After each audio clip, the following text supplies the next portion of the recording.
Alhamdulillah ala ni'amihi zahirah wal batinah qadiman wa hadisan wa ashhadu an la ilaha illallah wahdahu la syarikalah wa ashhadu anna muhammadan abduhu wa rasuluh alladzi la nabiyya ba'dah amma ba'd. Ikhwatu iman yang Allah muliakan, dalam Al-Quran terdapat dua kalimat yang dibacanya sama namun secara penulisan berbeda.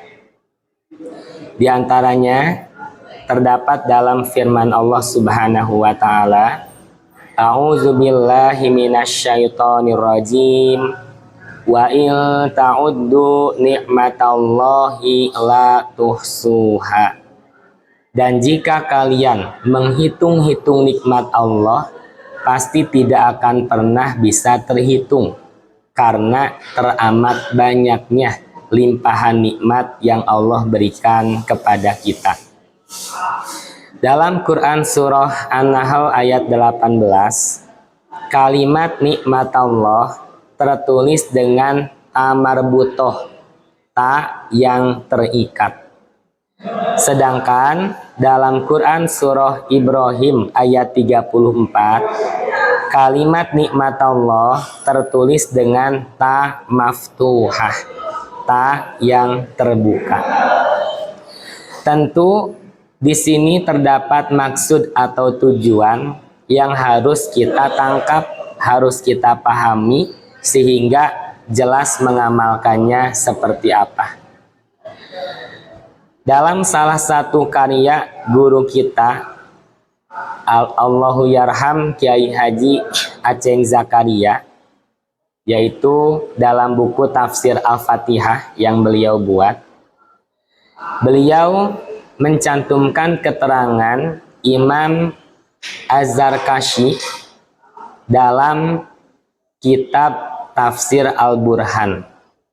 Di situ dijelaskan bahwa nikmat Allah yang tertulis dengan ta maftuhah menunjukkan nikmat hisiyah, nikmat kaitan dengan jasmani yang bisa tercapai oleh panca indera kita, seperti nikmatnya kita makan, minum, dan semua kebutuhan lainnya yang berkaitan dengan jasmani atau fisik kita sebagai manusia.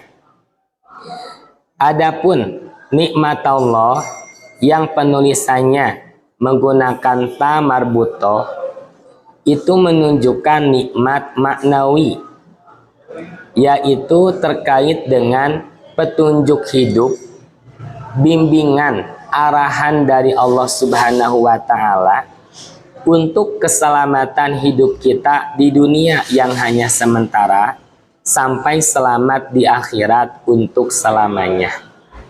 Yaitu Allah Subhanahu wa taala menurunkan Al-Quran sebagai mukjizat terbesar.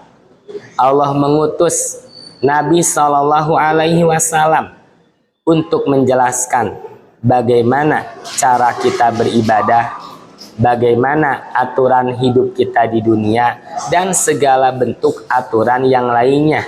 Yang itu semua tujuannya adalah untuk kemaslahatan hidup kita sebagai hamba Allah Ta'ala.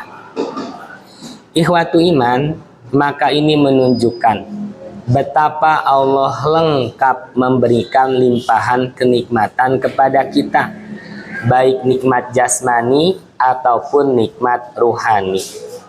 Namun umumnya manusia atau seringkali kita lebih memperhatikan terkait nikmat jasmani, mengusahakan agar tetap ada pada diri kita, sehingga kita melalaikan, melupakan nikmat yang paling utama, yaitu kenikmatan dalam ketaatan, menghadirkan khusyuk dalam beribadah, dan betah berlama-lama untuk tholabul ilmi.